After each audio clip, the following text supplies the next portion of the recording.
أعوذ بالله من الشيطان الرجيم. بسم الله الرحمن الرحيم. أفمن يمشي مكبا على وجهه أهدى أمن يمشي سويا على صراط مستقيم. قل هو الذي أنشأكم وجعل لكم السمع والأبصار والأفئدة قليلا ما تشكرون. قل هو الذي ذرأكم في الأرض وإليه تحشرون. ويقولون متى هذا الوعد إن كنتم صادقين. قل إنما العلم عند الله وإنما أنا نذير مبين. فلما رأوا زلفة سيئت وجوه الذين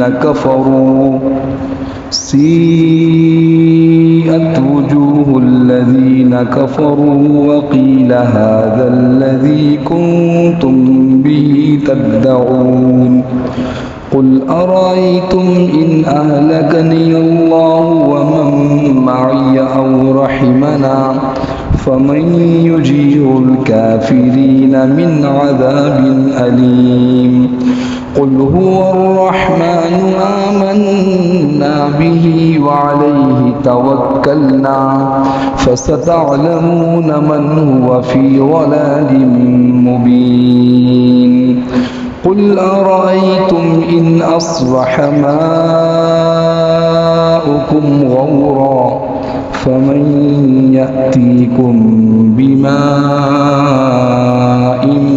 معين. صدق اللہ العظیم. قرآن حکیم کی یہ 67 نمبر سورت ہے، سورۃ الملک. سورت میں 30 آیات ہیں. ان 30 آیات میں سے ابتدائی شروع کی 21 آیات کا ترجمہ اور تفسیر گزشتہ 2 درسوں میں بیان کیا جا چکا ہے. آج کے درس میں انشاءاللہ آخری 9 آیات کا ترجمہ اور تفسیر بیان کیا جائے گا. عظیم شان صورت ہے. اس کی عظمت کا اندازہ نبی کریم سرور دو عالم صلی اللہ علیہ وسلم کی اس حدیث سے لگائیے کہ آپ صلی اللہ علیہ وسلم فرماتے ہیں کہ میری خواہش، میرا جی چاہتا ہے کہ یہ صورت میرے ہر امتی کے دل میں ہو. اللہ اکبر. حضور اکرم صلی اللہ علیہ وسلم نے فرمایا میرا جی چاہتا ہے کہ یہ صورت میرے ہر امتی کے دل میں ہو. اب بتائیے، یقیناً پورا قرآن بڑا عظیم ہے کیونکہ رب العالمین کا کلام ہے، لیکن اس میں بھی خصوصیات تو ہیں. بعض صورتوں کی خصوصیات ہیں، بعض آیات کی خصوصیات ہیں، اور خاص طور پہ بیان کرنے کا مقصد کیا ہے آپ صلی اللہ علیہ وسلم کا؟ کہ ہم اس کی زیادہ قدر کریں، زیادہ اہتمام کریں. آج میرے محترم دوستوں، بڑی خوشی سے ہم بتاتے ہیں کہ میرا بچہ یہ KG2 کے اندر ہے، اس کو انگریزی کی 3 پوائنٹس یاد ہیں. دنیا کی چیزیں یاد کر کے خوش ہوتے ہیں. اللہ کا کلام جو دنیا آخرت میں کام آنے والا ہے، اور پھر پیارے پیغمبر صلی اللہ علیہ وسلم کی تمنا اور خواہش کہ میرا جی چاہتا ہے کہ یہ صورت میرے ہر امتی کے دل میں ہو. تو سب نیت کرتے ہیں انشاءاللہ یاد کریں گے. اس کو کوئی مشکل نہیں، کوئی مشکل، بالکل بھی مشکل نہیں. قرآن تو اللہ یاد کراتے ہیں، انسان یاد نہیں کرتا. اور چیزیں مجھے آپ کو یاد کرنی پڑتی ہیں، قرآن اللہ یاد کراتے ہیں. اور کیسے یاد کراتے ہیں؟ طلب پر، شوق پر، جذبے پر، فکر پر. اندر ایک طلب پیدا ہو جائے، کہاں دنیا کی ہزاروں چیزیں یاد کی، اب میں قرآن بھی یاد کروں گا، اللہ یاد کرا دیں گے۔ ایک دو نہیں، بے شمار لوگوں کو دیکھا گیا حافظ قرآن نہیں ہیں، زندگی کے 45 50 سال 55 سال گزار لیے، اب فکر پیدا ہوئی، ایسے ایمانی ماحول میں بیٹھے فکر پیدا ہوئی کہ نہیں میں قرآن یاد کروں گا، اللہ نے یاد کرانا شروع کر دیا۔ کوشش کریں گے انشاءاللہ، اور روزانہ پڑھنے کا بھی اہتمام کریں۔ مغرب سے عشاء کے درمیان حدیث میں آتا ہے کہ یہ سورت منجیہ، نجات دلانے والی۔ پھر پوچھا گیا منجیہ کس چیز سے؟ منجیۃ من عذاب القبر، عذاب قبر سے نجات دلانے والی۔ سب سے پہلا مرحلہ اکیلے جانا ہے، کوئی ساتھ نہیں جائے گا۔ قرآن کی یہ صورت روزانہ اہتمام۔ میں نے عرض کیا تھا، حدیث میں آتا ہے کہ آپ صلی اللہ علیہ وسلم کسی دینی مصروفیات، آپ کی مصروفیات تو تھیں ہی دینی، آپ کو تو زندگی بھر کا کام دین کی اشاعت، لیکن اگر مغرب سے عشاء نہ پڑھ پاتے تو سونے سے پہلے ضرور پڑھتے تھے۔ اس کی بھی کوشش کریں گے انشاءاللہ۔ قرآن کتاب ہدایت ہے۔ گزشتہ 21 آیات کا بہت مختصر سا خلاصہ عرض کرتا ہوں۔ اللہ رب العالمین نے ابتدا فرمائی، بھائی دیکھو پوری کائنات ہماری، تمہارا اس میں کچھ بھی نہیں ہے، تمہارا اس میں کچھ بھی نہیں ہے۔ پوری کائنات کو میں نے پیدا کیا، میں اس کا اکیلے بادشاہ ہوں، میرے اکیلے کی حکومت چلتی ہے اس میں، میری اکیلے کی قدرت ہے پوری کائنات۔ کوئی بڑے سے بڑا بادشاہ، صدر، وزیر، بڑے سے بڑا عہدیدار، طاقت والا پہلوان، بڑی قوم، قبیلے، پارٹی، گروپ، جتھے والا دھوکے سے نکلے۔ تبارک الذی بیدہ الملک وہو علی کل شیء قدیر۔ یہ آیت کی صورت شروع ہوئی اس آیت سے، نام اس صورت کا ملک۔ تبارک بہت بلند، بہت برکت والی، دونوں ترجمے، بڑی شان والی ہے وہ ذات جس کے قبضے میں ساری کائنات کی بادشاہت، اور ہر چیز پر مکمل قادر۔ ہم کہیں گے دنیا کا نظام یہ تو عارضی ہے، یہ تو عارضی نظام دیا گیا ہے، کسی کو وزیر بنایا تو عارضی، کسی کو صدر بنایا تو عارضی۔ مجھے اور آپ کو، ہر انسان کو اپنی آنکھوں پر، اپنی زبان پر، اپنے کان پر، اپنے زور بازو پر جو اختیار دیا ہے عارضی، مستقل نہیں ہے، وقتی، چند دن کا۔ کیوں دیا ہے؟ لیبلوکم ایکم احسن عملا۔ اگلی آیت میں سمجھایا، آزمائش کے لیے دیا ہے، اترانے کے لیے نہیں دیا، امتحان کے لیے دیا ہے، ظلم و جبر کے لیے نہیں دیا، جانچنے پرکھنے کے لیے دیا ہے، عیش و عشرت والی زندگی، فخر و غرور والی زندگی گزارنے کے لیے نہیں دیا۔ لیبلوکم ایکم احسن عملا۔ کائنات اس کی ہے، پوری کائنات بنائی۔ ان آیات میں آپ حضرات نے سنا ہے کہ کائنات کی چیزوں کا ذکر کیا، آسمان کا، زمین کا، ستاروں کا، یہ ساری چیزیں بنائی ہیں۔ اور کیوں بنائی ہیں؟ تمہارے امتحان کے لیے۔ کس کے کام میں لگائی ہیں؟ تمہارے کام میں۔ نتیجہ بھی بیان کیا ان آیات میں۔ اگر تم ان چیزوں کو استعمال کرتے ہوئے اپنے خالق و مالک کو پہچان کر اس کی عبادت و اطاعت والی زندگی گزارو گے تو جنت اس کی نعمت ہے، اور اگر اس کو بھلا کر غفلت اور دھوکے والی زندگی گزارو گے تو پھر کیا ہوگا؟ یہ عذابات، ہاں، بھڑکتی ہوئی آنکھ، چنگھاڑتی ہوئی جہنم، چنگھاڑتی ہوئی جہنم، یہ نا سمعوا لها شہیقا وہی تفور تکاد تمیز من الغیظ۔ جیسے کہیں زوردار آگ ہو نا، آگ تو آگ کے اندر سے آواز بھی نکلتی ہے، یہ چھوٹی موٹی آگ سے آواز نہیں نکلتی، بڑی آگ سے نکلتی، جس میں بہت سی چیزیں جو ہے وہ جل رہی ہوں، آواز نکلتی۔ تھوڑا سا دھوکہ لگتا ہے ہم میں سے ہر ایک کو کس کو دیکھ کے دھوکہ لگتا ہے؟ ارے جناب پتہ ہے امریکہ والوں نے کتنی ترقی کر لی، راکٹ ایجاد کر لیے، سیاروں پر پہنچ رہے ہیں، اور فلاں خلاگاہیں بنائی انہوں نے، خلائی مشن پہ جا رہے ہیں، اور ایسی ایسی چیزیں. تو خیال یہ ہوتا ہے کہ شاید یہ لوگ بڑے کامیاب لوگ ہیں. قرآن نے تھوڑا سا ان کا ذکر کیا کہ قیامت کے دن جب جہنم میں ڈالے جائیں گے تو ان سے پوچھیں گے الم یأتکم نذیر. ان کافروں مشرکوں سے پوچھا جائے گا، وہ کہیں گے آئے تو تھے ہمارے پاس ڈرانے والے، ہم جھٹلاتے تو کچھ بھی نہیں. ایسی بناوٹی بات ہے. کاش کہ ہم ان کی باتوں کو سن لیتے اور سمجھ لیتے تو ہم جہنم میں نہ آتے. ما کننا فی اصحاب السعیر، قرآن کہتا ہے. انہی آیات کا خلاصہ عرض کر رہا ہوں.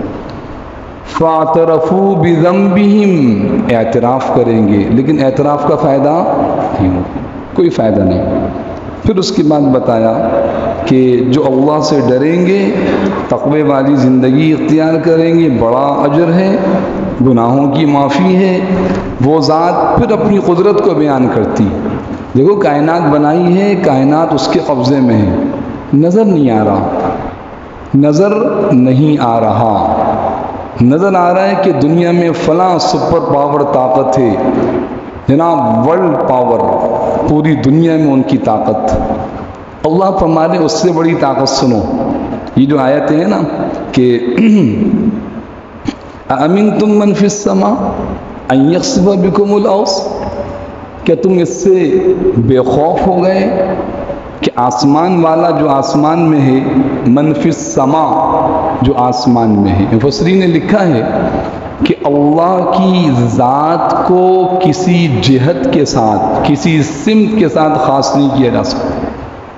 لیکن آسمان چونکہ بلندی پر ہے تو اللہ کی ذات بھی بلند ہے.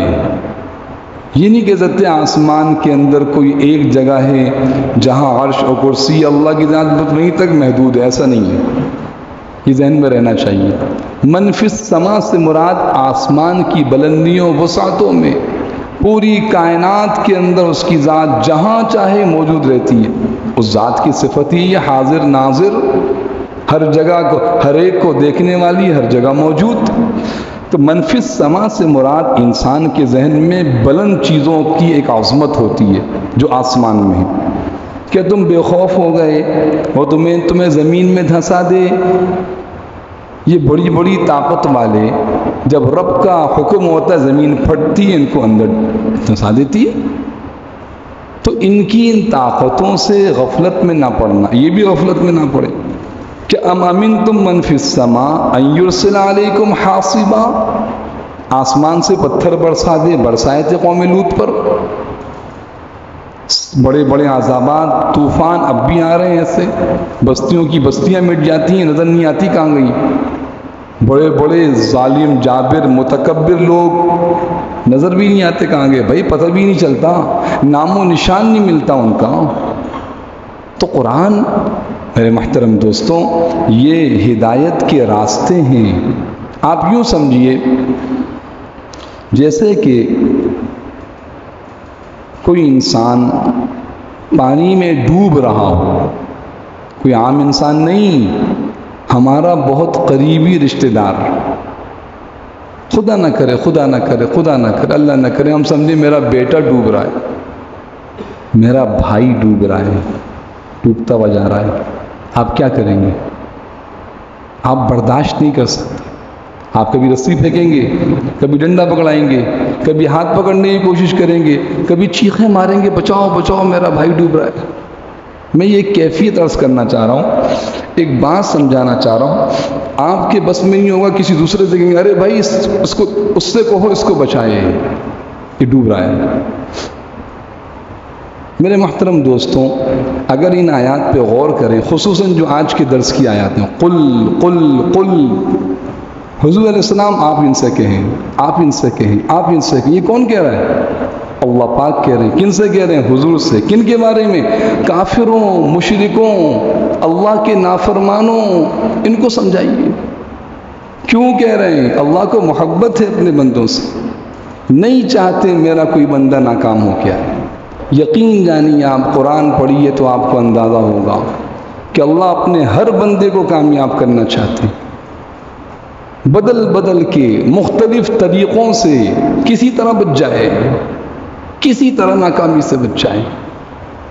تو ان آیات میں دیکھیے کس انداز سے کہیں ڈراتے ہیں، کہیں فکر مند کرتے ہیں، کہیں انجام کو بیان کرتے ہیں مختلف طریقوں سے۔ پھر اس کے بعد اپنی قدرت کو بیان کیا کہ دیکھو یہ آسمان پہ پرندے اڑ رہے ہیں، پر پھیلا رہے ہیں، پر سمیٹ رہے ہیں، کس نے ان کو تھاما ہوا ہے؟ پہچانو اپنے رب کو۔ اچھا یہ بتاؤ کہ اگر تمہارے خلاف کوئی جتھا لشکر آ جائے تو کون ہے جو تمہیں بچائے گا اللہ کے علاوہ؟ کہ یا تمہارے باطل بت بچائیں گے؟ کبھی نہیں بچائیں گے۔ ان الکافرون الا فی غرور۔ اچھا یہ بتاؤ کہ اگر تمہیں بھوک ہو اور اللہ روزی روک لے، کوئی روزی دے سکتا ہے؟ کوئی نہیں دے سکتا۔ تو بھائی اپنے خالق و مالک کو پہچانو، اس کی عبادت و اطاعت والی زندگی گزارو۔ یہ ہے آیت نمبر 21 تک کا خلاصہ۔ آیت نمبر 22 دیکھیے، اللہ پاک فرماتے ہیں افمن یمشی مکبا علی وجہہ اہدی امن یمشی سویا علی صراط مستقیم۔ دنیا میں کامیاب لوگ کون ہیں، ناکام لوگ کون ہیں، اس کو اس آیت میں بیان کیا گیا۔ بیان کا انداز بڑا عجیب ہے، مثال دے کے سمجھایا۔ ترجمہ دیکھیں سب سے پہلے، افمن یمشی، بھلا جو شخص اپنے منہ کے بل اوندھا چل رہا ہو وہ منزل تک زیادہ پہنچنے والا ہوگا، یا وہ جو ایک سیدھے راستے پر سیدھا سیدھا چل رہا ہو؟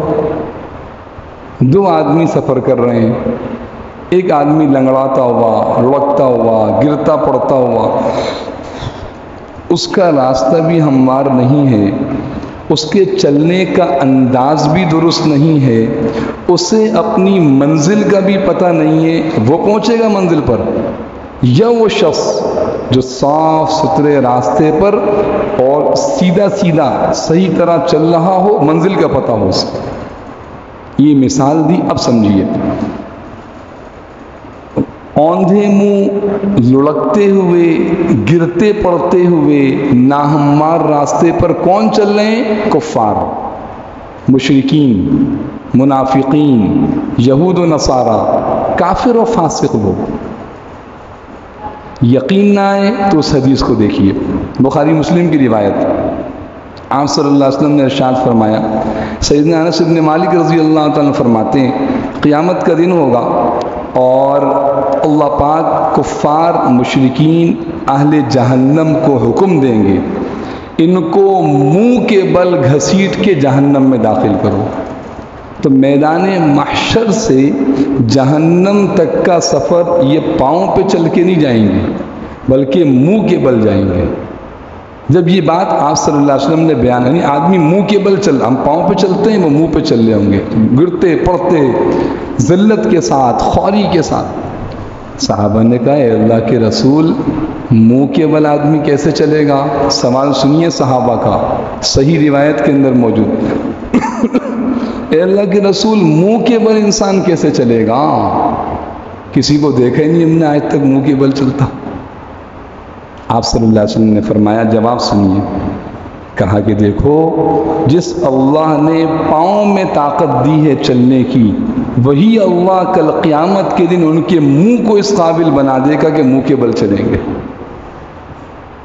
تو قیامت کے دن وہ منہ کے بل چلیں گے، یہ ان کی دنیا کی گمراہی اور دنیا کے شرک اور کفر کا نتیجہ ہوگا۔ تو جو آج دنیا میں کفر و شرک والی زندگی گزار رہا ہے، گویا کہ اوندھے منہ کے بل چل رہا ہے۔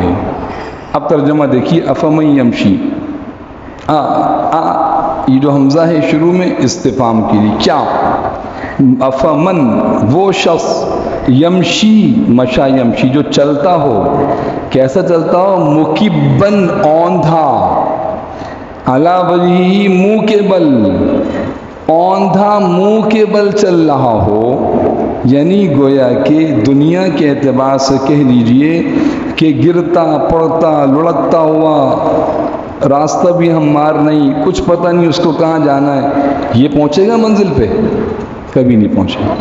اہدا یہ زیادہ ہدایت پر ہے، امن یا وہ شخص یمشی سویہ جو چلتا ہو بالکل سیدھا، سویہ کون ہے؟ حضور اکرم صلی اللہ علیہ وسلم۔ کون ہے؟ حضرات صحابہ کرام۔ کہاں پہنچ گئے چل کے؟ جنت میں۔ یہ بالکل پکی باتیں، سیدھے راستے پہ چلے، کس پہ؟ علی صراط مستقیم۔ وہ سیدھا راستہ کیا ہے؟ قرآن۔ قرآن پہ چلے، پیغمبر کے طریقے پہ چلے، کہاں پہنچیں گے؟ منزل مقصود جنت پہ۔ جو اوندھے منہ چلے، دنیا کی خواہشات کو سامنے رکھ کے چلے، دنیا کے طور طریقوں، رسم رواج، فیشن کو سامنے رکھ کے چلے، یہ لوگ ہیں کامیاب۔ قرآن کہتے ہیں ناکام لوگ ہیں یہ، کامیاب لوگ نہیں۔ کامیاب محمد صلی اللہ علیہ وسلم، آپ کے صحابہ اور ان کے پیچھے چلنے والے۔ تو ہدایت کا راستہ سمجھایا کہ ہدایت کا راستہ ایمان والوں کا راستہ ہے، صاحب ایمان، صاحب قرآن، پیغمبر صلی اللہ علیہ وسلم کا راستہ ہے۔ یہ ہے ہدایت کا راستہ، اس پہ چلو۔ اس کے بعد پھر اللہ پاک نے دوبارہ بندوں کو حضور اکرم صلی اللہ علیہ وسلم کے ذریعے سے ہدایت کی رہنمائی کی ہے۔ کس طرح؟ انسان کو جو نعمتیں دی ہیں اس کو یاد دلا کر۔ دیکھیے آیت نمبر 22-23 فرمایا قل هو الذی انشأکم وجعل لکم السمع والابصار والافئدہ قلیلا ما تشکرون۔ قل آپ کہہ دیجئے کہ وہی ہے جس نے تمہیں پیدا کیا اور تمہارے لیے کان، آنکھیں اور دل بنائے، قلیلا ما تشکرون، مگر تم لوگ شکر تو بہت تھوڑا کرتے ہو۔ اگلی آیت بھی سنیے، قل آپ کہہ دیجئے هو الذی وہی ہے جس نے تمہیں زمین میں پھیلا دیا اور اسی کے بعد تمہیں اکٹھا کر کے لے جایا جائے گا۔ یہ دونوں جڑواں آیتیں ہیں، ایک خاص مفہوم کو سمجھا رہی ہیں۔ اللہ پاک فرماتے ہیں پہلی آیت نمبر 23 میں قل هو الذی انشأکم، قل آپ فرما دیجئے، کس سے کہا؟ حضور علیہ السلام سے۔ کیا کہیں؟ ہوا وہ ذات، اللہ کا تعارف، اللہ کی پہچان، اللہ کے ساتھ تعلق، ہوا وہ ذات الذی جس نے انشأکم تمہیں پیدا کیا۔ انشأ نشأت، پیدائش، کچھ بھی نہیں تھے تم، یہ پورا جسم۔ انسان کو سب سے زیادہ پتہ ہے کس سے محبت ہے؟ بتائیے۔ اپنی ذات سے محبت ہے۔ انسان سب سے زیادہ اپنے آپ کو چاہتا ہے، ہاں یہ ذہن میں رکھیے گا۔ پھر ایمان کا تقاضا ہوتا ہے کہ اللہ سے محبت پیدا ہو جاتی ہے، اللہ کے نام پہ جان دے دیتا ہے۔ پھر ایمان کا تقاضا کہ امام الانبیاء سرور کونین صلی اللہ علیہ وسلم سے محبت پیدا ہوئی اور حضور کے لیے جان دے دی۔ پھر دین سے محبت پیدا ہوئی، اس کے لیے جان دے دی، لیکن ہوتی محبت سب سے زیادہ اپنے آپ سے، اور انسان سب سے زیادہ اپنے آپ کو پہچانتا ہے، اوروں کو بعد میں پہچانتا ہے۔ اس لیے اللہ پاک نے اس آیت میں جو فرمایا اس کو دیکھیے، کہا آپ کہہ دیجئے وہ ذات ہے جس نے تمہیں انشاء پیدا کیا، کم تم سب کو پیدا کر دیا، وجعل لکم اور بنایا تمہارے لیے، تمہارے فائدے کے لیے، جعل بنایا لکم تمہارے فائدے کے لیے، کیا بنایا؟ السمع کان، والابصار آنکھیں، والافئدہ دل۔ سمع کہتے ہیں کان کو، ابصار بصر کی جمع ہے آنکھیں، افئدہ فؤاد کی جمع ہے، فؤاد کہتے ہیں دل۔ بھئی نعمتیں تو بہت ساری ہیں، اعضاء تو بہت ہیں، لیکن یہ تین کیوں بیان کیے؟ اس کو سمجھیے۔ ان تین کو اس لیے بیان کیا کہ یہ تین بڑے بڑے اعضاء ہیں جن سے آدمی علم حاصل کرتا ہے۔ انسان کے بڑے علم کو حاصل کرنے کے ذرائع یہ تین ہیں۔ اگرچہ اہل علم فرماتے ہیں کہ حواس 5 ہیں، حواس خمسہ جسے کہتے ہیں، دیکھنا، سننا، بولنا، سونگھنا، چکھنا اور چھونا۔ ایسا ہی نہیں، یہ 5 حواس ہو گئے، دیکھنا، سننا، 2 بولنا، 3 سونگنا، 4 اور کیا ہے چکھنا، 5 چھونا بھی اس میں شامل۔ تو ان حواس میں سے سب سے زیادہ آدمی کو جو علم حاصل ہوتا ہے وہ دیکھنے اور سننے سے، دیکھنے اور سننے سے۔ چھو کے بہت کم چیزوں کو، ابھی جو میرے ہاتھ کے قریب آئے گی اسے چھوؤں گا، کتنی چیزیں ہمارے ہاتھ میں نہیں آ رہی۔ سونگتا آدمی انہی چیزوں کے جو اس کے سونگنے کے قابل ہوں گی، بس چکھنے والی چیزیں بھی تھوڑی ہیں۔ زیادہ آدمی دیکھتا ہے اور سنتا ہے، ایسا ہی ہے بھائی؟ اچھا، اب ان دونوں کو اندر بھی اگر آپ تناسب لگائیں تو آدمی سنتا زیادہ ہے، دیکھتا کم ہے۔ سنتا زیادہ ہے، دیکھتا کم ہے۔ آپ نے امریکہ دیکھا نہیں، امریکہ کے بارے میں سنا بہت ہے۔ دیکھنے کی رینج کم ہے، سننے کی رینج زیادہ ہے۔ سننے کے ذریعے جو علم حاصل ہوتا ہے وہ زیادہ ہے، دیکھنے کے ذریعے کم ہے، لیکن دونوں بڑے ذرائع ہیں۔ تو فرمایا دیکھو تمہیں پیدا کر کے حیوانوں کی طرح نہیں چھوڑ دیا، بلکہ سنتے حیوان بھی ہیں، دیکھتے وہ بھی ہیں، لیکن تیسری چیز ان کے پاس نہیں۔ وہ کیا ہے؟ والافئدہ، دل۔ ارے جناب دل ہے، لیکن وہ دل نہیں جو میرے آپ کے پاس، جو دل شعور اور احساس رکھتا ہو، جو دل اچھے اور برے میں تمیز کر سکتا ہو، جو دل علم اور جہل کو پہچان سکتا ہو، جو دل جہالت اور علم کا مقام بن سکتا ہو، وہ ان کے پاس نہیں ہے۔ تو کیا فرمایا؟ ہم نے تمہیں کان دیے اور آنکھیں دیں اور دل دیا۔ کیوں؟ تاکہ ان کانوں اور آنکھوں کا صحیح استعمال کرو، اس کے ذریعے سے دل تک جو بات پہنچے اس کے مطابق اپنے دل کو ان اعمال کی طرف راغب کرو۔ لیکن ہوتا کیا ہے؟ ہو کیا رہا ہے؟ ہو یہ رہا ہے کہ قلیلا ما تشکرون، بہت کم تم لوگ اس کا شکر ادا کرتے ہو، بہت کم شکر ادا کرتے ہو، بہت کم تم اپنی آنکھوں کو، اپنے کانوں کو اپنے خالق و مالک کی اطاعت میں صرف کرتے ہو۔ تھوڑا سا اگر تجزیہ کر لیں تو یہ آیت اور اچھی طرح سمجھ میں آ جائے گی۔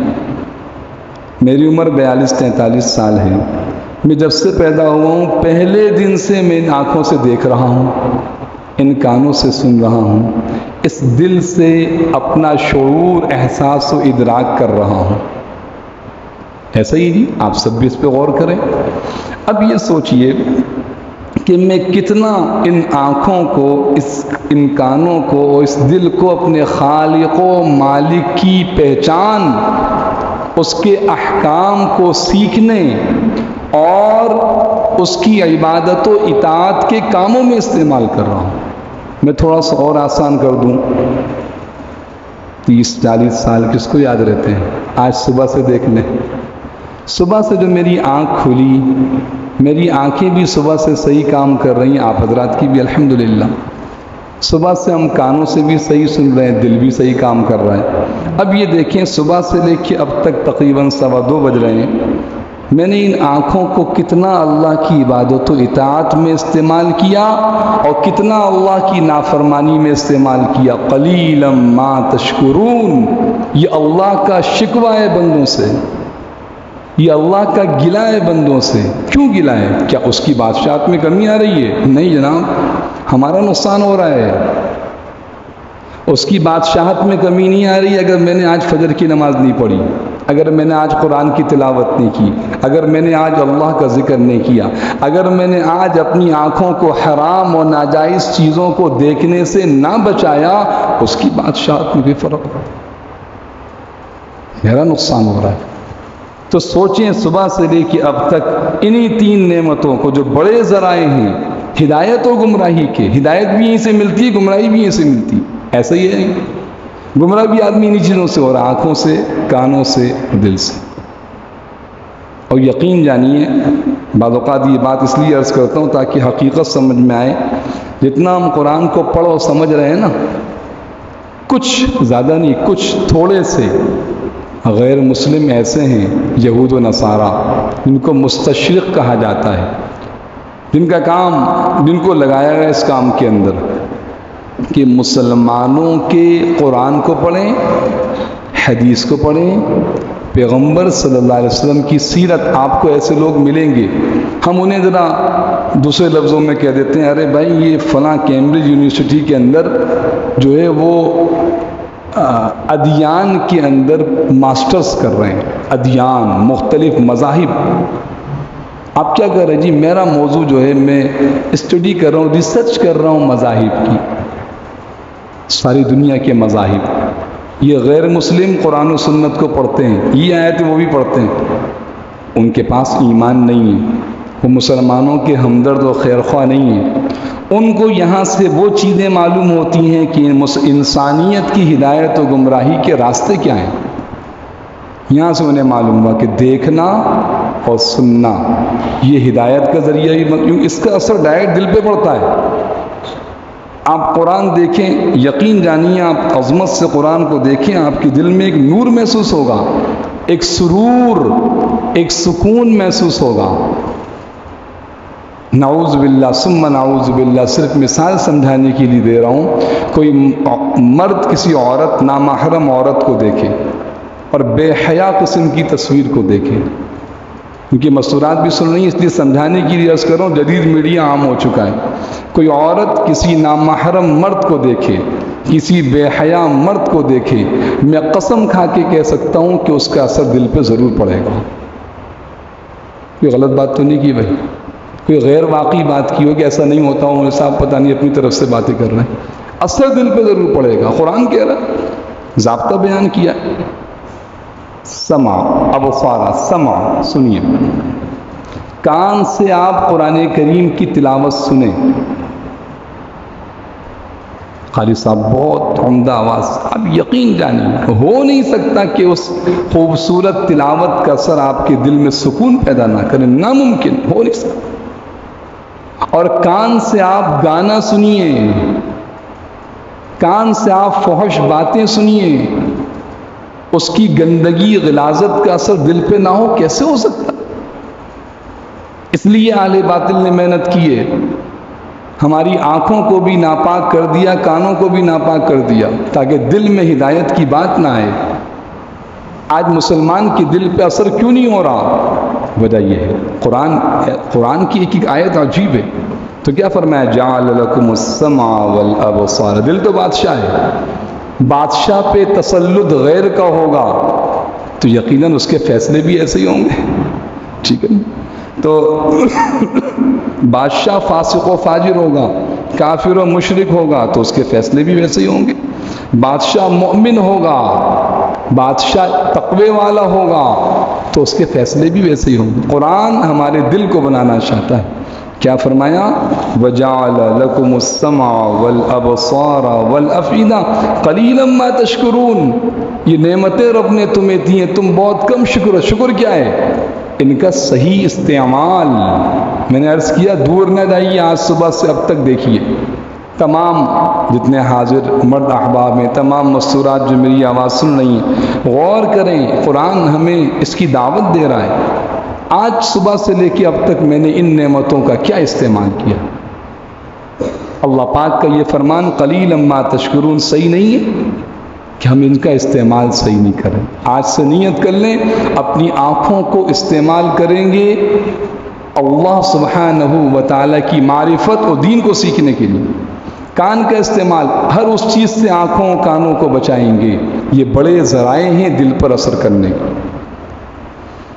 قلیلا ما تشکرون. اگلی آیت دیکھیے. اگلی آیت میں تو اللہ پاک نے بہت ہی مختصر الفاظ میں انسانیت کی حقیقت کو بیان فرمایا. دیکھیے فرمایا قل، آپ فرما دیجئے، ہوا وہی ہے، الذی جس نے ذرأکم تمہیں پھیلایا، ذرأکم تمہیں پھیلایا، پیدا کر کے پھیلا دیا. کہاں پھیلایا؟ کیا لفظ آگے جی؟ فل ارضی، زمین میں. کہاں پھیلایا؟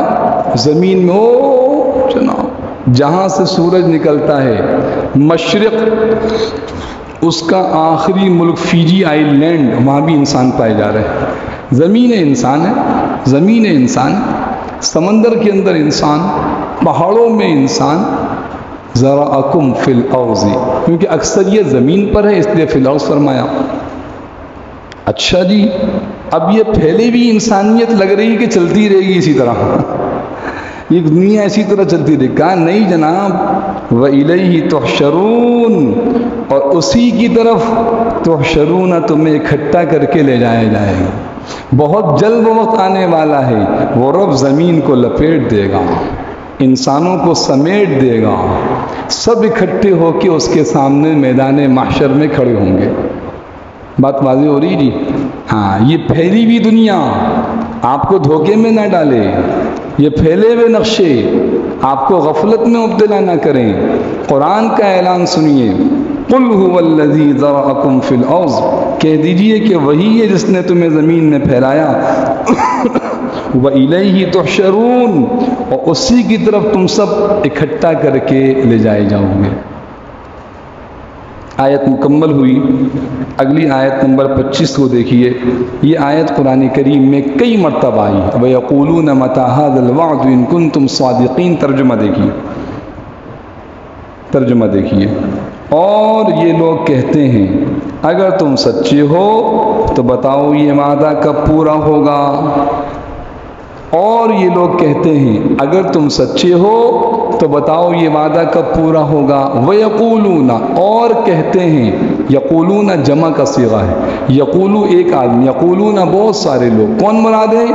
کافر، مشرک، عیسائی، یہودی، منکر قیامت کے، مسلمانوں میں فاسق و فاجر لوگ۔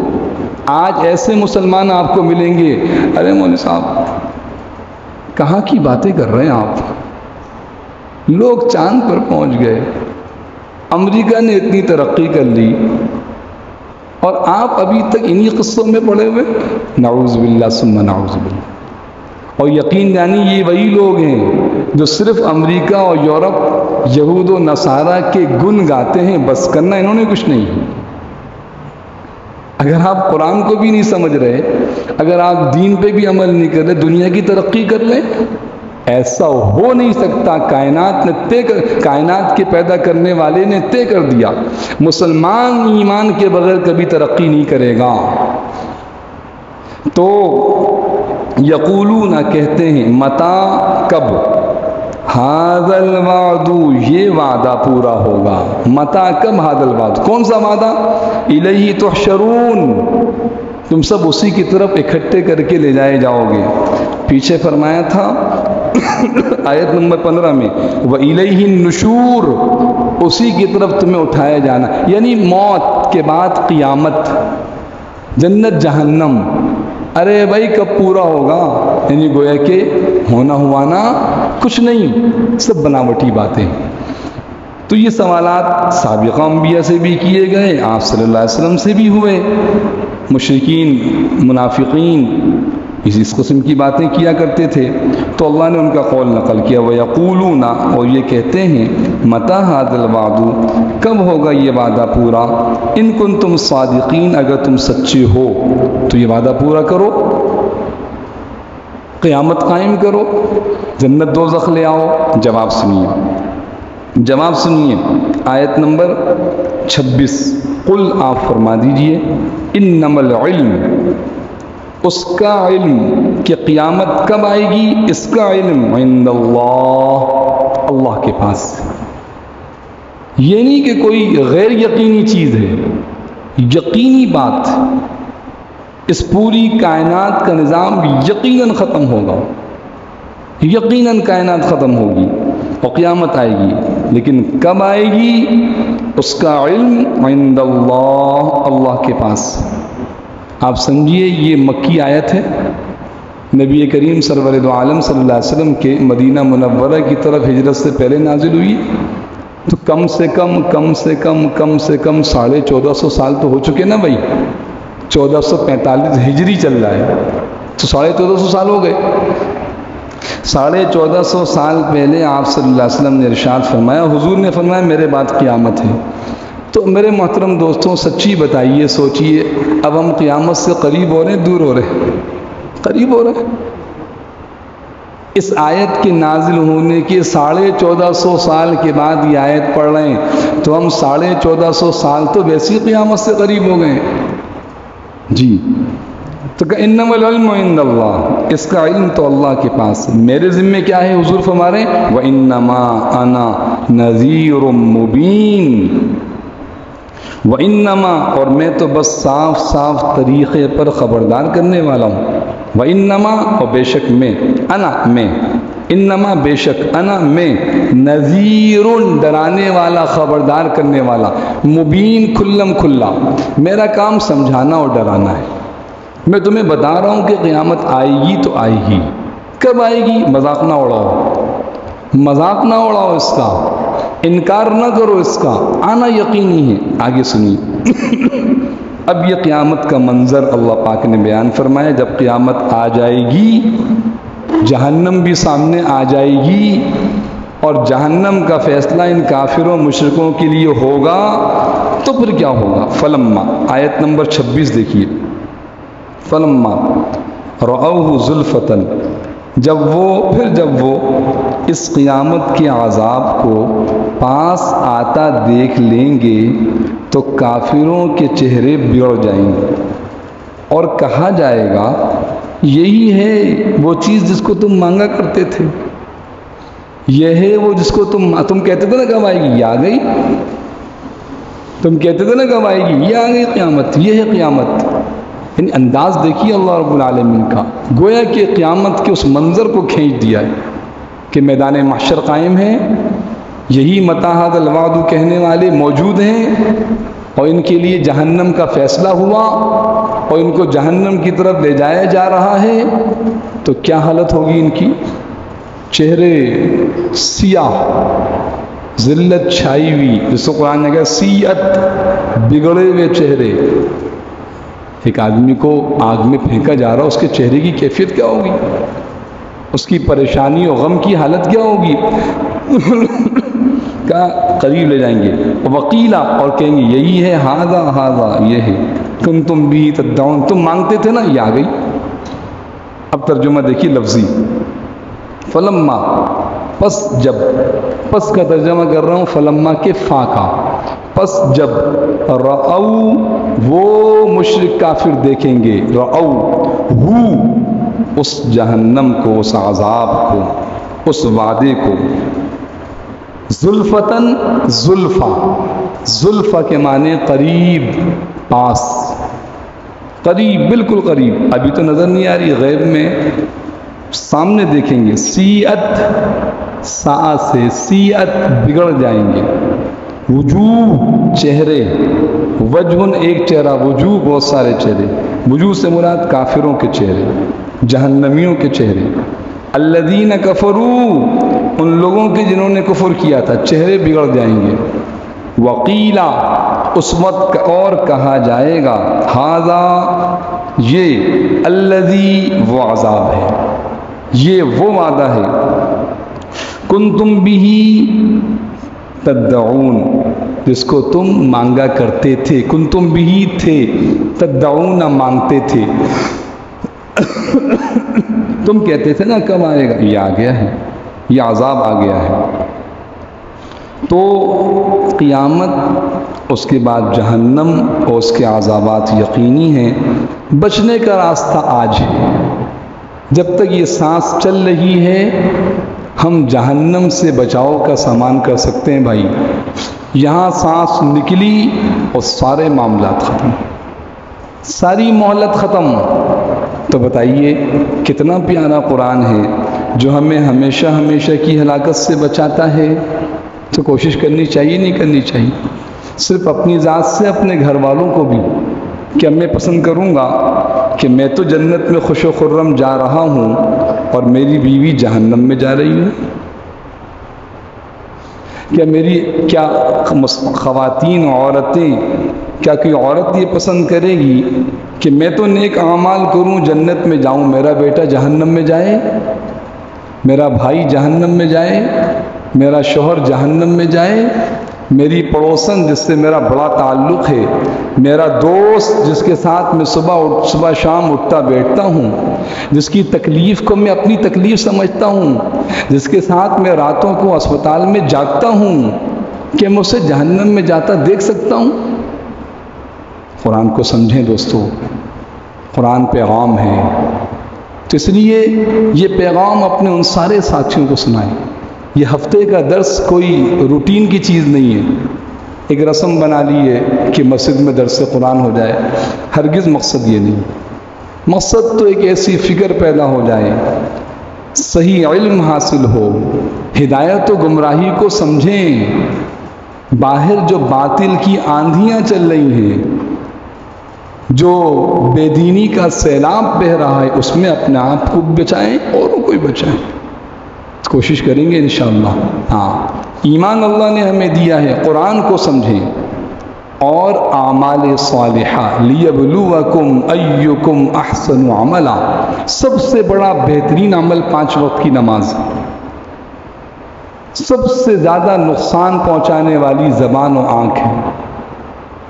اپنے آپ کو ان زبان کی حفاظت کریں، آنکھ کی حفاظت کریں، تو ہماری ایمان بچے گا بھائی، اعمال محفوظ ہوں گے۔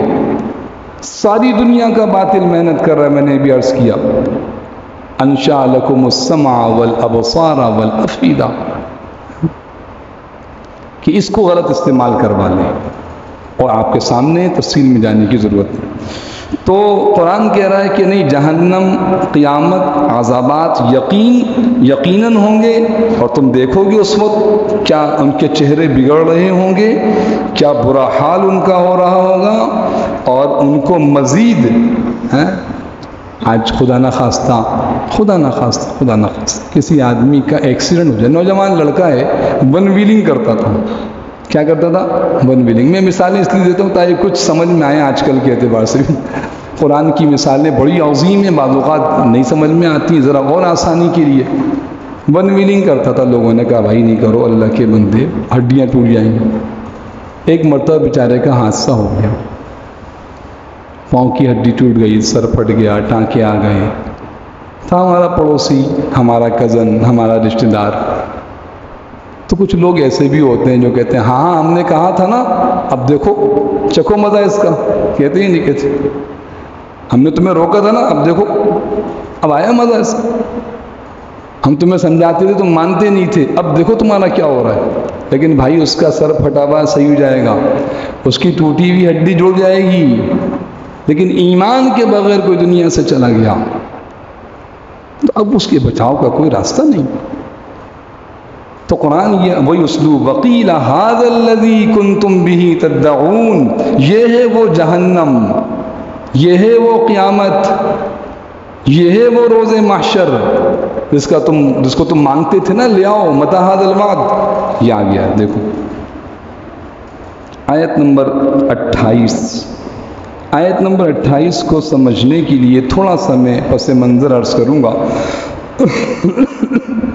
حضور اکرم صلی اللہ علیہ وسلم مکہ مکرمہ میں دعوت دے رہے ہیں، اور آپ کی کیفیت کو میرے محترم دوستوں ہمیں سمجھنے کے لیے بار بار حضور کی سیرت پڑھنی اور سننی ہوگی، بار بار، پھر آپ کی کیفیت سمجھ میں آئی کہ حضور علیہ السلام کی کیفیت کیا تھی،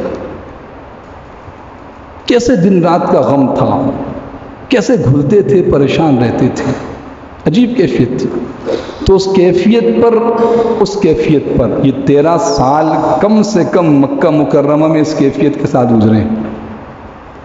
میں درمیان میں عرض کر رہا ہوں اس لیے تاکہ اہتمام ہو، فکر پیدا ہو، اور یوں کہا جائے کہ ذریعہ ہمیں حاصل ہو سکے کہ ہم کہاں سے سیرت کی کتابیں پڑھیے، اور ادھر سے سیرت شروع ہوا ہے، ہفتے کے دن اس میں اہتمام سے آئیے، تو انشاءاللہ ہمیں اندازہ ہوگا کہ تفصیل سے سامنے آئے گی، ایک چیز سامنے آئے گی۔ یہ جو پیدائش سے 40 سال تک، 40 سال سے لے کے 13 سال مکہ مکرمہ کے، 40 سے 53 سال، اور 53 سے 63 سال، یہ ہے حضور کی زندگی کی ترتیب۔ تو یہ جو ایک صورت نازل ہوئی، یہ 40 سے 13 سال کے درمیان، بات سمجھ رہے ہیں جی؟ تو آپ صلی اللہ علیہ وسلم بڑی فکر سے، غم سے، تڑپ کے ساتھ دعوت دے رہے ہیں، اور پتہ ہے سامنے سے کیا بول رہے ہیں؟ پاگل ہے یہ، مجنون، الفاظ قرآن نے کہا ہے، مجنون، جادوگر ہیں، کاہن ہیں، نجومی ہیں، کسی نے کہا شاعر ہیں، شاعر۔ جس طرح پہلے شاعر قرآن کو شاعرانہ کلام، حالانکہ دل کہتا تھا کہ شاعرانہ کلام نہیں ہے، لیکن کفر پہ جمے ہوئے تھے، کہ شاعر ہیں۔ جس طرح اور شاعر پیدا ہوئے، بڑے اچھے اچھے شعر کہے، مر گئے تو ان کے شعر بھی ان کے ساتھ دفن ہو گئے۔ نعوذ باللہ، یہ نبی بھی، یہ محمد بھی چلے جائیں گے، ان کی باتیں بھی ان کے ساتھ دفن ہو جائیں گے۔ یہاں تک کہ وہ کہنے لگے مشرکین مکہ کہ ہم تو انتظار کر رہے ہیں کب یہ مرے اور کب ان کا قصہ ختم ہو۔ آپ سمجھ رہے ہیں بات کو؟ یہ میں فرضی باتیں نہیں عرض کر رہا، بلکہ قرآن کی 2-3 مقام پہ اس کو بیان۔ ایک مقام آج آپ حضرات کھولیے، یہ ہے سورہ طور 27واں سپارہ۔ میں آپ کو صفحہ نمبر عرض کرتا ہوں تاکہ یہ آئے سمجھ میں آئے۔ 27واں سپارہ سورہ طور اور آیت نمبر ہے 30، صفحہ نمبر ہے 1018، 1018، صفحہ نمبر 1018، 1018، 1018، صفحہ نمبر 1018، سورت ہے سورت طور، سورت کا نمبر ہے 52 اور آیت نمبر ہے 30۔ ذرا دیکھیے، ام یقولون، اس سے پہلے والی آیت ہے، فذکر فما انت بنعمت ربک بکاہن ولا مجنون۔ فذکر، اے پیغمبر آپ نصیحت کرتے رہیے، آپ جو دعوت کا کام کر رہے ہیں کرتے رہیے۔ فما انت بنعمت ربک، کیونکہ آپ اپنے پروردگار کی نعمت اور فضل سے بکاہن ولا مجنون، نہ آپ کاہن ہیں نہ پاگل ہیں۔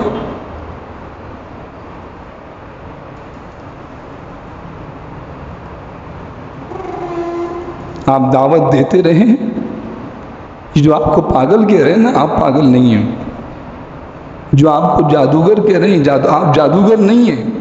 قرآن کہہ رہا ہے بنعمت ربک، اپنے رب کی نعمت سے، آپ کے رب کا آپ پر انعام ہے۔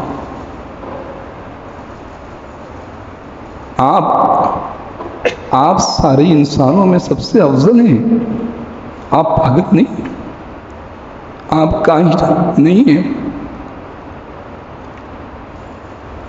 تو آپ کیا کریں؟ آپ دعوت دیتے رہیں۔ اگلی آیت دیکھیے، ہم یقولون شاعر، کیا یہ لوگ کہتے ہیں کہ آپ شاعر ہیں؟ ہم یقولون، کیا یہ کہتے ہیں شاعر، آپ شاعر ہیں؟ کہ دنیا میں شاعر آئے اور مر گئے، ان کا کلام ان کے ساتھ چلا گیا۔ پاکستان کے بہت بڑے شاعر، واقعی وہ شاعر تھے، شاعر مشرق علامہ اقبال، ان کے اشعار زندہ ہیں، لیکن وہ چلے گئے۔ چند لوگوں کو ان کے بارے میں پتہ ہے، چند لوگ جانتے ہیں۔ تو بڑے سے بڑا شاعر دنیا میں آیا، چلا گیا، اس کا کلام اس کے ساتھ چلا گیا، چند ایک لوگ جانتے ہیں۔ تو یہ بھی یہ سمجھتے تھے کہ ابے بھائی کیا ان سے اب الجھنا، نعوذ باللہ، یہ شاعر ہیں۔ آگے دیکھیں، نتربص به ریب المنون، ہم زمانے کی گردش کا انتظار کر رہے ہیں، یعنی گویا یہ شاعر ہیں جن کے بارے میں ہم موت کے حادثے کا انتظار کر رہے ہیں، کب یہ مریں اور کب ان کا قصہ ختم ہو۔ آپ سمجھ رہے ہیں بات کو؟ تو گویا کہ مشرکین مکہ آپ صلی اللہ علیہ وسلم کو نعوذ باللہ جادوگر، پاگل اور شاعر کہتے تھے کہ زندگی ختم تو یہ بھی ختم بس۔ اور حقیقت کیا تھی؟ آج میں اور آپ دیکھ رہے ہیں، حقیقت میں اور آپ دیکھ رہے ہیں، دنیا کے مؤرخین میں غیر مسلم، عیسائی، ہندو مؤرخین بھی ایسے ہیں جنہوں نے انسانیت کی تاریخ لکھی تو حضور اکرم صلی اللہ علیہ وسلم کو سب سے بہترین انسان لکھا، کہ کائنات کے بہترین انسان آپ صلی اللہ علیہ وسلم۔ آپ پر ایمان نہیں لائے، لیکن وہ مؤرخین اور انسانوں کی تاریخ لکھنے والے حضور کے اعتراف کے بغیر نہ رہ سکے۔ یہ بات واضح ہوئی. اب اس آیت کو سمجھیے. قل آپ فرما دیجئے ارائیتم آپ ان سے کہہ دیجئے کہ ذرا یہ بتلاؤ کہ چاہے اللہ مجھے اور میرے ساتھیوں کو ہلاک کر دے یا ہم پر رحم فرما دے، دونوں صورتوں میں کافروں کو دردناک عذاب سے کون بچائے گا؟ بھئی دو ہی صورتیں ہیں. تم سمجھتے ہو ہم مر جائیں گے تو ختم ہو جائیں گے، اور ہمیں امید ہے کہ ہم اللہ کے دین پر چلیں گے، میں اور میرے ساتھی یعنی صحابہ. ان اہلکنی اللہ ومن معی، جو میرے ساتھ ہیں. قرآن نے صحابہ کو حضور کے ساتھ ساتھ رکھا ہے، یاد رکھیے. ہاں آج بڑے بدبخت کم نصیب اپنی دنیا اور آخرت کو برباد کرنے والے وہ لوگ ہیں جو قرآن کی اس فضیلت کو گھٹانے کی کوشش کرتے ہیں. آسمان کی طرف منہ اٹھا کے تھوکیں گے تو تھوک اپنے منہ پہ آئے گا. تو فرمایا وہ معیہ. اب ترجمہ لفظی دیکھیے. قل آپ فرما دیجیے، اے پیغمبر آپ فرمائیے، ارائیتم تم بتاؤ تو صحیح، ان اگر اہلکنی مجھے ہلاک کر دے، یعنی میں مر جاؤں، اللہ مجھے ہلاک کر دے. تم چاہتے ہو کہ میں مر جاؤں وہ تو ختم. ومن معیہ اور جو میرے ساتھ ہیں وہ بھی مر جائیں. وہی کہتے تھے چند کمزور قسم کے لوگ ان کے ساتھ ہیں، ان کا خاتمہ کر دیں گے ہم. مکہ مکرمہ کی کوششیں، مدینہ طیبہ کی کوششیں، یہاں تک کہ 5 ہجری کے غزوہ احزاب، سیرت میں تفصیل سے آئے گا. یہ غزوہ احزاب تو ہوا ہی، ان کی کوشش ہی یہ تھی. مکہ اور مکہ کے سارے قبائل، سارے یہودی، سارے عیسائی، سارے لوگ مل کر ایسا حملہ کریں، مٹا دیں مسلمانوں کو، آپ صلی اللہ علیہ وسلم کو صفحہ حسیس. تو قرآن کہتا ہے کہ ارائیتم من اہلکنی اللہ، اگر مجھے اللہ ہلاک کر دے ومن معی، جیسے کہ تم چاہتے ہو، جو تمہاری چاہت ہے، او رحیمنا، یا اللہ ہم پہ رحم فرما دے جیسے کہ ہم چاہتے ہیں.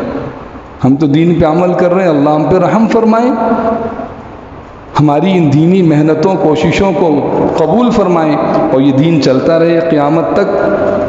دونوں صورتوں میں ہم ہلاک ہو جائیں یا بچ جائیں، لیکن تم جب اللہ کا انکار کرو گے تو تمہیں دردناک عذاب سے کون بچائے گا؟ فمن کون ہے؟ یجیرو، اجارہ یجیرو، جو بچائے گا، پناہ دے گا، الکافرین کافروں کو، من عذاب، ایک ایسے عذاب سے، علیم جو دردناک ہے. یہاں بہت زیادہ تنبیہ کی گئی ایسے لوگوں کو بھی جو ہمیشہ دوسروں کی ٹوہ میں رہتے ہیں، جو اپنے آپ کو بھول جاتے ہیں. سمجھایا دیکھو اپنی فکر کرو، ایسا نہ ہو کہ تمہاری بدعمالیاں تمہیں لے ڈوبیں. جہاں 2 آدمی بیٹھے 4 آدمی تبصرے ہو رہے ہیں، فلاں یہ کر رہا ہے، فلاں یہ کر رہا ہے، فلاں یہ کر رہا ہے، میں کیا کر رہا ہوں؟ تو یہاں فرمایا وہ اپنے ان کا عمل ان کے ساتھ، تم ہمارے بارے میں فکر میں لگے ہوئے ہم مر جائیں گے تو دین اسلام ختم. ارے اگر ہم مر بھی گئے اور تمہارے گمان کے مطابق اسلام ختم بھی ہو گیا تو تمہیں کون بچائے گا؟ تم تو اپنے کفر کو چھوڑ دو.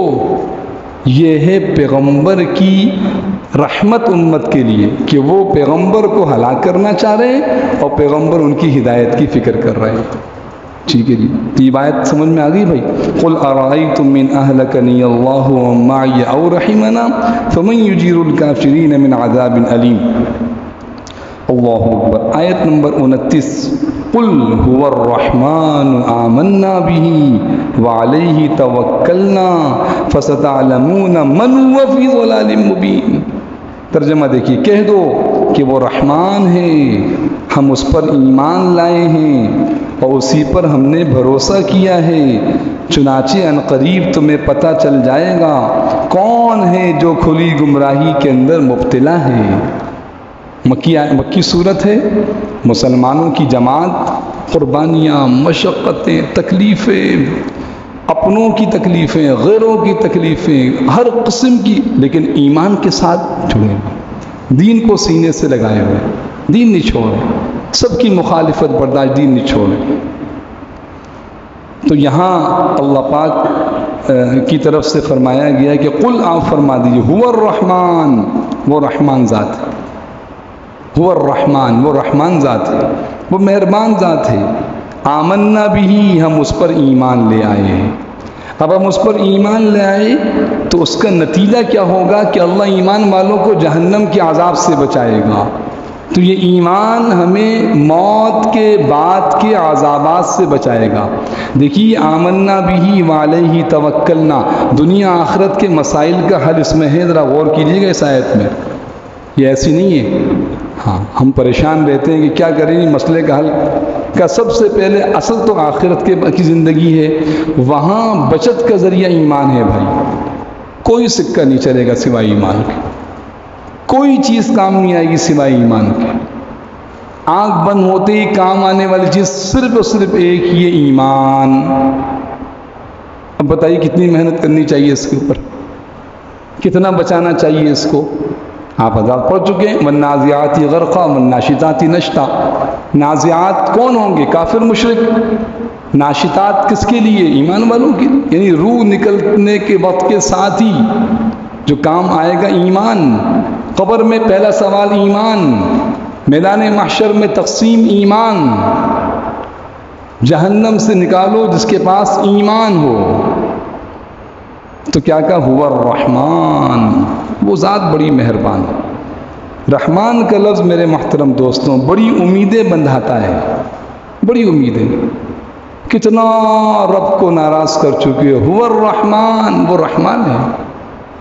اس لفظ میں خود ایک دعوت ہے، خود ایک کشش۔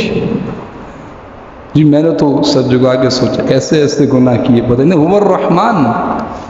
تم سچی توبہ کر لو، تمہارے سارے مہربان ہیں، رحمان۔ آمنا بھی، ہم اس پر ایمان لائے۔ آپ کہہ دیجئے وہ رحمان ہے، ہم اس پر ایمان لائے، وہ رحمان ذات۔ تو لہٰذا ہمیں اب یقین ہو گیا کہ ہمارا ایمان محفوظ رہے گا تو ہم موت کے بعد کے سارے مراحل میں ناکام نہیں ہوں گے۔ احمد ابن سریج رحمت اللہ علیہ بڑے بزرگ گزرے، قرآن و سنت کے بڑے ماہر تھے۔ انتقال ہوا، کسی نے خواب میں دیکھا کہ آپ تو اتنے بڑے قرآن و سنت کے ماہر، بڑے علم آپ کے پاس، آپ کے ساتھ کیا ہوا؟ تو فرمایا اللہ نے مجھے اپنے قریب کیا کہ احمد کیا لے کے آئے ہو؟ عجیب بات ہے۔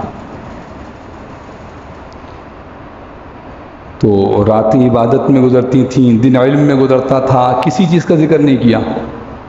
کہا اے میرے رب، میرے نامہ اعمال میں آپ کو شرک نہیں ملے گا، میرے نامہ اعمال میں آپ کو شرک نہیں ملے گا، بس ایمان کی ایک دولت لے کے، اعمال کا کوئی تذکرہ نہیں کیا۔ نامعلوم کتنے صدقے دیے ہوں گے، کتنی خیر خواہی لوگوں کی ہوگی، زندگی بھر قرآن و سنت پڑھا ہے، کسی کا ذکر نہیں کیا۔ میرے رب، میرے نامہ اعمال میں آپ کو شرک نہیں ملے گا، اور آپ کا وعدہ ہے کہ جو مشرک نہیں ہوگا آپ اسے معاف کریں گے، کہ اللہ نے مجھے معاف کر دیا۔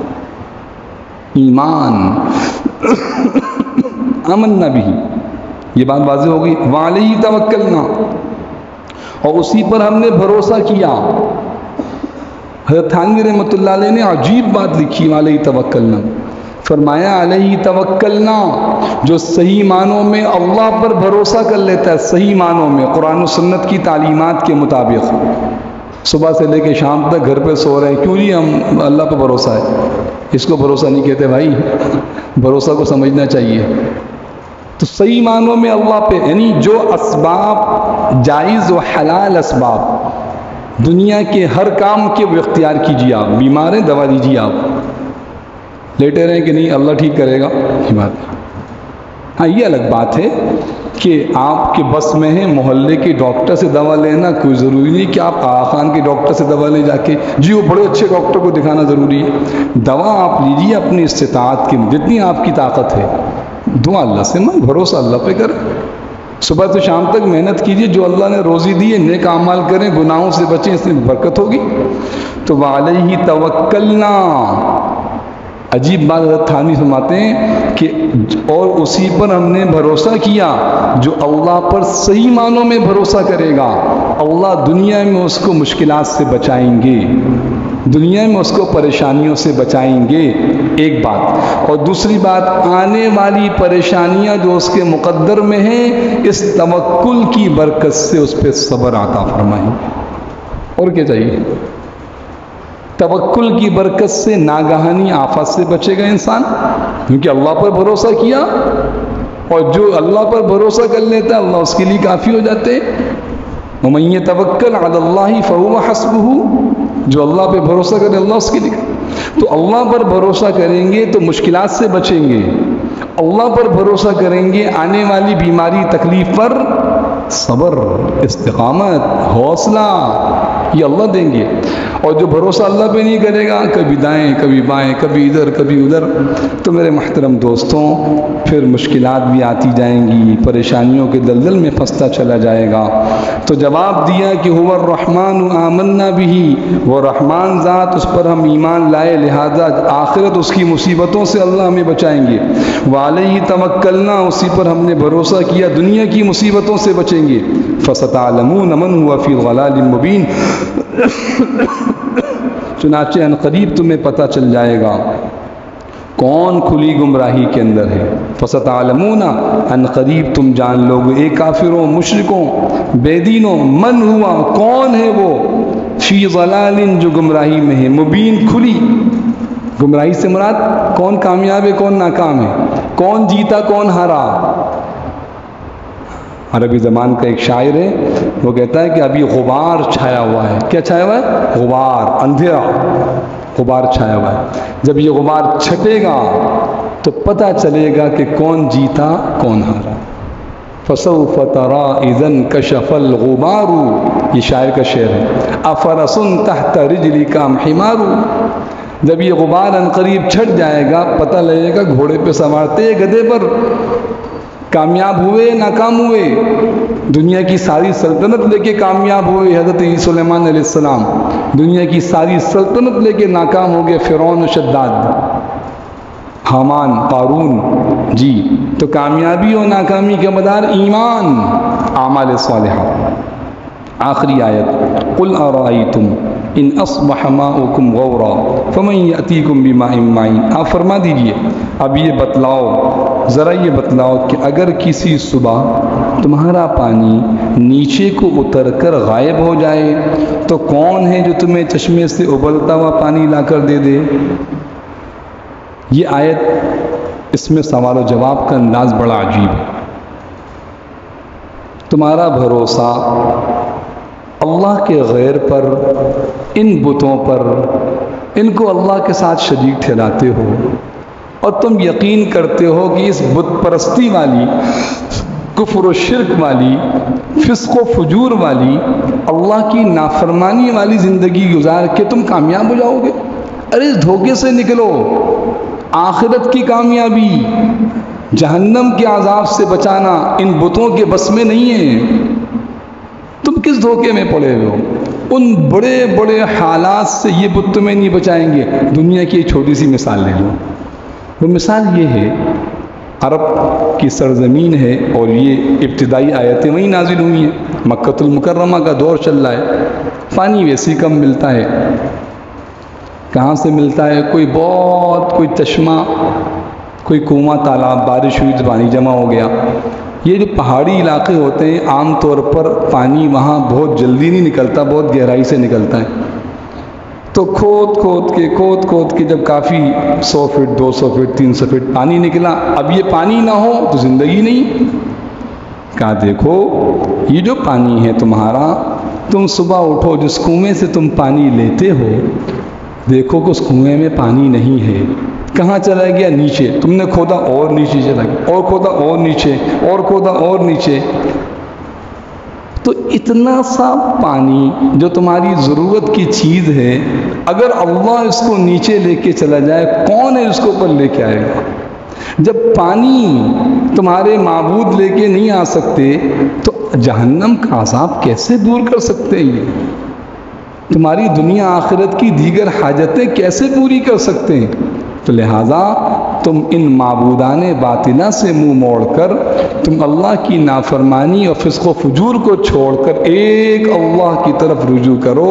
اس مثال سے اللہ پاک یہ بات سمجھا رہے ہیں۔ ترجمہ دیکھیے، قل آپ فرما دیجئے، ارائیتم تم ذرا بتاؤ تو صحیح، ان اصبح اگر ہو جائے صبح کے وقت،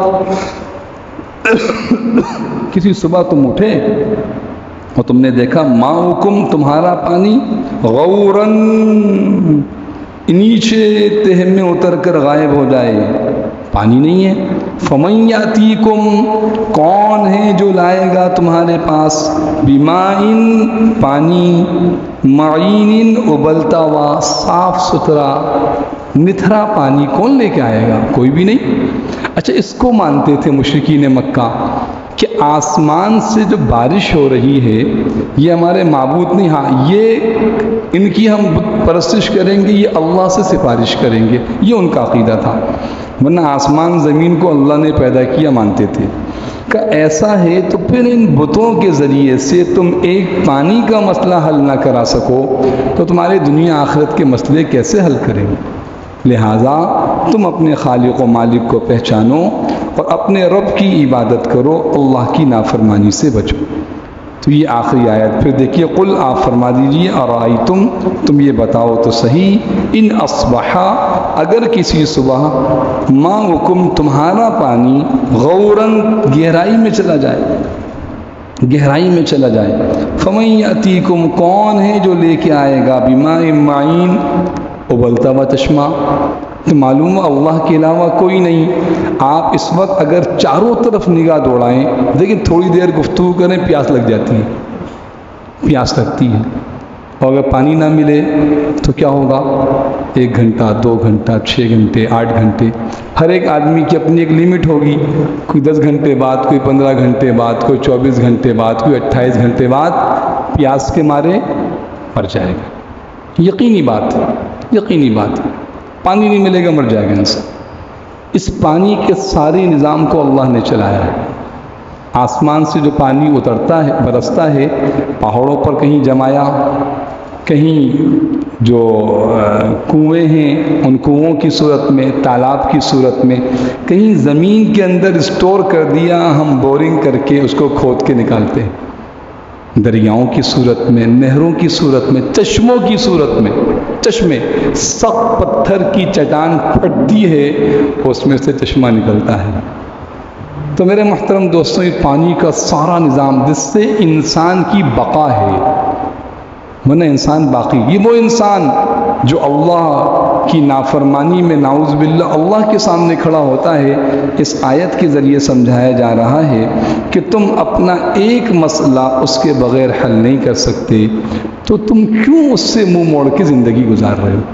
اللہ سبحانہ و تعالی ہم سب کو اپنی پہچان نصیب فرمائے، معرفت، اللہ اپنی محبت نصیب فرمائے، اللہ اپنی عبادت و اطاعت والی زندگی گزارنے کی توفیق عطا فرمائے، اللہ پاک اپنی نافرمانی سے بچائے، اللہ ہمارے ایمان کی حفاظت فرمائے اور پوری امت کے ایمان کی حفاظت فرمائے، قرآن کریم کی ان آیات کو سمجھنے، عمل کرنے، آگے امت تک پہنچانے کی توفیق عطا فرمائے۔ ان آیات کو ایک مرتبہ میرے ساتھ پڑھ لیجیے۔ اعوذ باللہ من الشیطان الرجیم،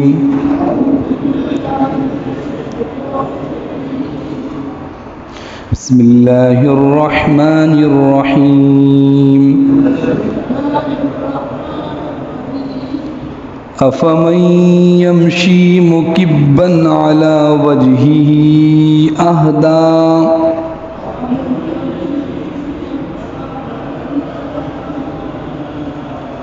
امن یمشی سویا علی صراط مستقیم،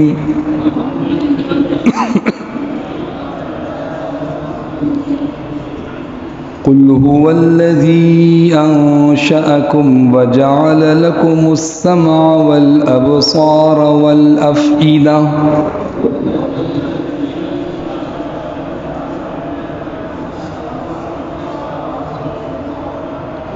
قلیلا ما تشکرون۔ قل هو الذي ذرأكم في الأرض وإليه تحشرون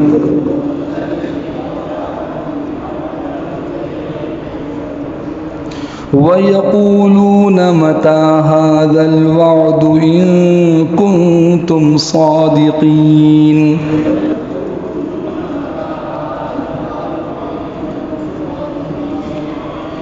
قُلْ إِنَّمَا الْعِلْمُ عِندَ اللَّهِ وَإِنَّمَا أَنَا نَذِيرٌ مُبِينٌ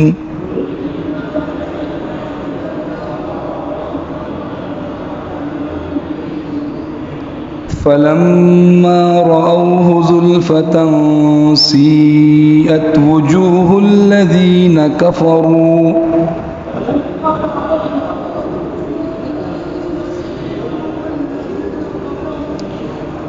وَقِيلَ هَذَا الَّذِي كُنتُم بِهِ تَدَّعُونَ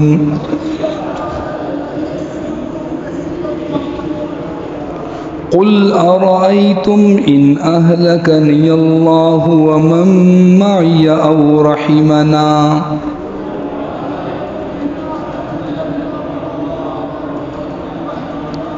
فَمَن يُجِيرُ الْكَافِرِينَ مِنْ عَذَابٍ أَلِيمٍ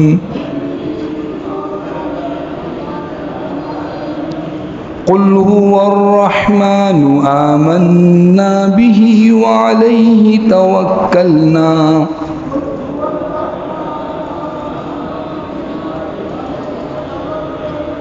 فَسَتَعْلَمُونَ مَنْ هُوَ فِي ضَلَالٍ مُبِينٍ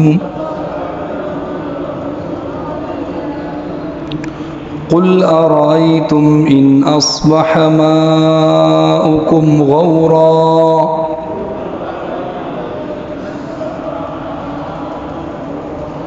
فَمَن يَأْتِيكُم بِمَاءٍ مَّعِينٍ